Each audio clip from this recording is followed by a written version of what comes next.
2025 قراره یکی از ترسناک‌ترین سالهای سینما باشه. چرا؟ توی این برنامه 10 تا از مورد انتظارترین فیلم‌های ترسناک سال رو بهتون معرفی میکنم که قراره خواب شب ازتون بگیره.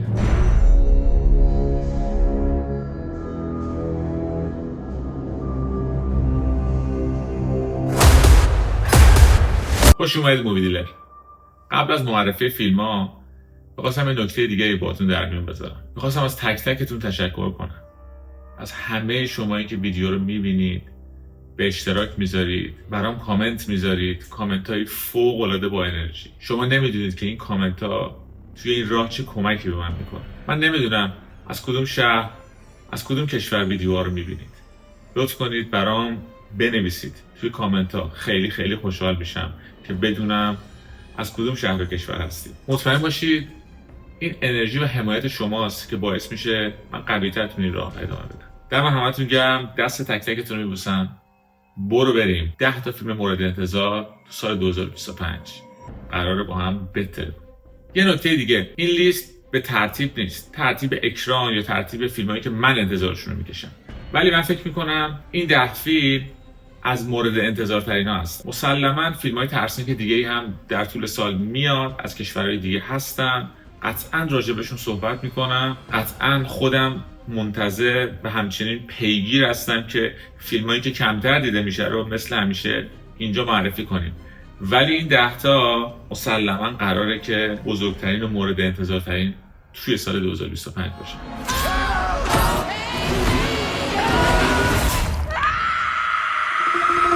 فیلم دهم، فاینال دستینیشن، بلود لاین. کسایی که تقریبا همسن من هستن فیلم‌های قدیمی فاینال دستینیشن رو میدونم که یادشون هست.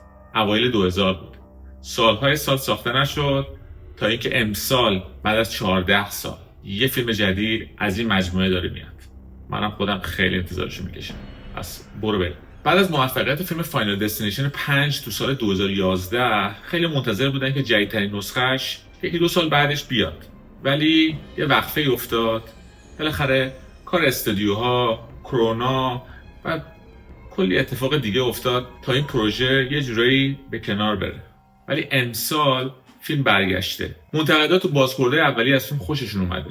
داستان کسی خیلی نمیدونه. یه داستان ساده‌ای بعد باشه.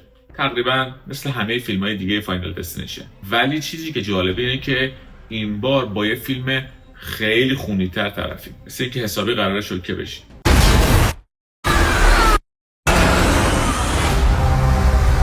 فیلم بعدی Dangerous Animals به کارگردانی شان بیرد. فیلم داستان یه موج سواره که توسط یه قاتل زنجیره‌ای توی یه دونه قایق به گروگان گرفته شده و این قاتل زنجیره‌ای میخواد گروگان خودشو طی مراسمی قربانی کنه، اونم برای کوسه ها.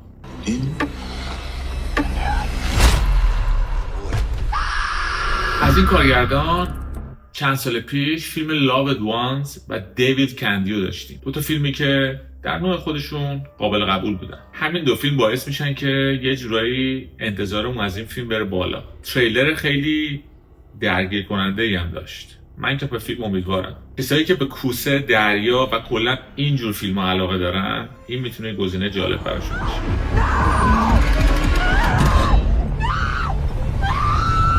فیلم بعدی لانگ واک، یه اثر دیستوپیایی بر اساس یکی از رمان‌های استفن کینگ که تو سال 1979 نوشته به کارگردانی فرانسیس لارنس. توی آینده دیستوپیایی مسابقه سالانه به نام پیاده‌روی طولانی برگزار میشه که در اون 100 تا نوجوان باید بدون توقف با سرعت حداقل 4 کیلومتر در ساعت راه برن. هر شرکت کننده‌ای که 3 بار از این سرعت کمتر حرکت کنه اعدام میشه.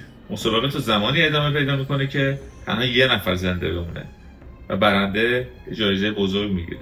داستان رو دیدی؟ یه قسمت از تریلر هم میبینی؟ استفن کینگ هم که هست دیگه، پس منتظر چی هستی؟ این یکی از اون فیلماییه که امسال فکر کنم خیلی سورپرایز باشه.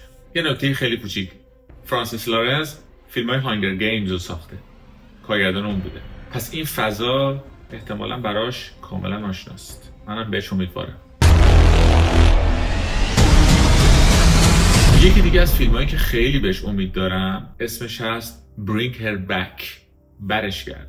به کارگردانی دنی و مایکل فلیپو، 2 تا جوان استرالیایی. چرا این فیلم مهمه؟ فیلم ترسناک. دوباره از من سوال میکنه چرا این فیلم مهمه؟ چون این 2 تا کارگردان فیلم تاک تو می رو ساختن 2 سال پیش. از اون فیلم خوشتون اومد، با اون فیلم عشق کردید، پس این دفعه ترکونه دیگه. یه برادر خواهر بعد از درگذشت پدرشون به خونه مادرخوانده جدیدشون لورا با بازی سالی هاکینز منتقل میشن. توی این خونه دور افتاده اونا به طور تصادفی با یک مراسم ترسناک مواجه میشن که رازهای تاریکی رو درباره مادرخوندهشون فاش میکنه. فیلم استرالیایی باشه، این 2 تا جوون هم ساخته باشنش، داستانش هم این باشه که گفتم. بعد شما واقعا میخواید نگاه نکنید؟ چرا؟ نگاه بکنید، اسمش رو یادداشت کنید، منتظرش باشید. We can bring her back. فیلم پنجم فرانکشتاین به کارگردانی گیلرمو دل تورو، که فیلم ترسناک علمی تخیلی محصول نتفلیکس توی پاییز امسال میاد. چند تا فیلم تو تاریخ سینما راجع به فرانکشتاین ساخته شده. بر اساس اون کتاب بالاخره هر کسی به نوبه خودش یه برداشتی ازش داشته. ولی من خودم به شخصه خیلی منتظر این فیلمم. چرا؟ چون گیلرمو دل تورو ساختتش. چرا؟ چون که این آدم این فضا رو خیلی خوب میشناسه. ما فیلم 1000 توی پناه از گیلرمو دل تورو داشتیم، فیلم شیپ اف واتر رو داشتیم، همین چند سال پیش انیمیشن پینوکیو رو داشتیم. پس دقیقا میدونیم با چه کسی طرف هستیم. این پروژه یکی از اون پروژه های یه جورای عمر گیلرمو دل تورو بوده. همیشه آرزوی ساختش رو داشته، نتفلیکس چراغ سبز بهش نشون داد و با یه 2 جین بازیگر خوب اومده به میدون. میا گات، کریستوفر والتز، اسکار آیزک، جیکوب الروی. پس چه شود؟ منتظر میمونیم تا پاییز ببینیم که استاد چیکار کرد. The line between man and monster will blur as vengeance takes shape. خب قبل از اینکه 5 فیلم دوم رو بهتون معرفی کنم، دوست دارم نظر شما رو بدونم. شما منتظر کدوم فیلم ترسناک تو سال 2025 هستید؟ دوست دارم برام کامنت بذارید. شاید حدس بزنید 5 فیلم دومی که بهتون معرفی میکنم چه فیلمایی هستن. فیلم بعدی پریدیتور بدلندز، یه فیلم جدید از سری غارتگر. فیلم به کارگردانی دن تراختنبرگ. این اسم عجیب شاید یک بار به گوشتون خورده باشه اگر ویدیوهای قبلی ما رو دیده باشید. فیلم 10 کلاورفیلد لین، یه فیلم علمی تخیلی خیلی محبوب، کم دیده شده که لینکش این بالا میذارم، به کارگردانی همین کارگردان. یه فیلم دیگه تو دنیای غارتگر ساخته به نام پری و حالا این بار یه کار بزرگتر، یه فیلم بزرگتر. این 7مین فیلم از سری غارتگر که توش الفنینگ بازی میکنه. من خودم خیلی خیلی منتظرشم و یه جورایی تریلرش هم منو سورپرایز کرد.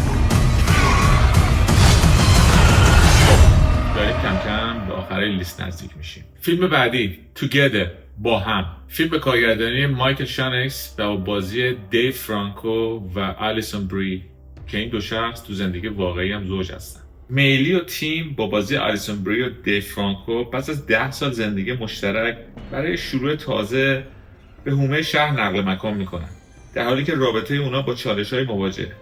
برخورد با نیروی ماورایی باعث تغییرات وحشتناکی تو زندگی، عشق و حتی جسم اونا میشه. این یه فیلم بادی هارره. توی فستیوال ساندنس هم بازخوردهای مثبتی داشت. من که خودم خیلی خیلی منتظرشم. یه قسمت کوتاه از تریلرشو میبینیم، میریم برای فیلم بعدی. فیلم 8 ویپنز، یه فیلم ترسناک معمایی به کارگردانی زک کریگر. این اسم براتون آشنا نیست؟ تو سال 2022 فیلم بارباریانز خیلی خیلی خیلی فیلم جالبی بود. من که خودم عاشق شدم. این همون کارگردانه فیلم دومش رو ساخته. داستان توی شهر کوچیک میگذره که 17 تا کودک از یک کلاس درس تو ساعت 2:17 بامداد به طور همزمان ناپدید میشن. این واقعه مرموز جامعه محلی رو تو شوک فرو میبره و سوالات بسیاری رو درباره علت و عامل این ناپدید شدن رو مطرح میکنه.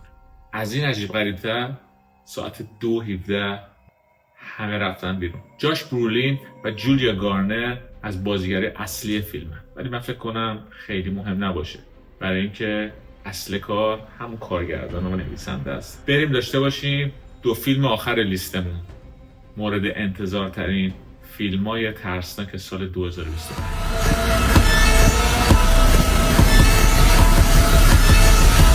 فیلم نهم بر کانجورینگ Last Rites، آخرین مراسم، 4مین و آخرین فیلم از فرانچایز کانجورینگ به کارگردانی مایکل چاوز، همون کسی که فیلم سوم ساخته بود، با بازی ورا فارمیگا و پاتریک ویلسون، لورن و اد بارن. ببینیم توی این قسمت، توی آخرین قسمت چه پرونده‌ای برامون باز بود.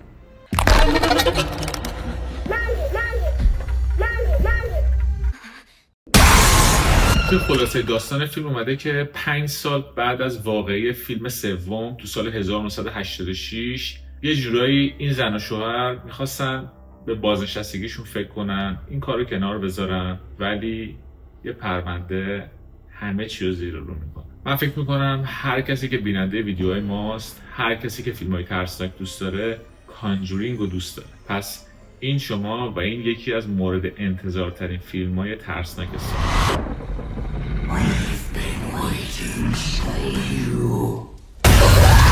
و فیلم آخر 28 سال بعد به کارگردانی دنی بویل و نویسندگی الکس گارلند، همون 2 شخصی که پشت فیلم اول این مجموعه بودن. 28 روز بعد، محصول 2002، این بار بعد از سالها برگشتن و یه فیلمی درست کردن که به نظر من با دیدن تریلرش میشه گفت بهترین تریلر این 2-3 سال اخیر رو درست کردن.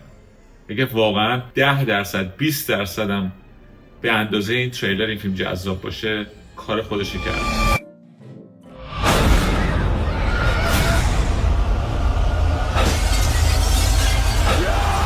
تیم فوق‌العاده بازیگری هم جمع کردن: رالف فاینز، جودی کومر و آرون تیلور جانسون. تو خبرها اومده که یه نقش کوتاه هم برای کلیان مورفی بوده. ما نمیدونیم، اگر باشه که فوق‌العاده است این سورپرایز. یه نکته دیگه، این فیلم آغازگر یه سگانه جدیده که فیلم دومش هم همین الان داره تولید میشه. صحنه‌ای هم از این فیلم با دوربین آیفون 15 پرو مکس فیلم برداری شده. چرا؟ چون که اون فضای واقعی به تماشاگر القا بشه. حالا چجوری در اومده، چه شکلی هست، باید بشینیم و ببینیم.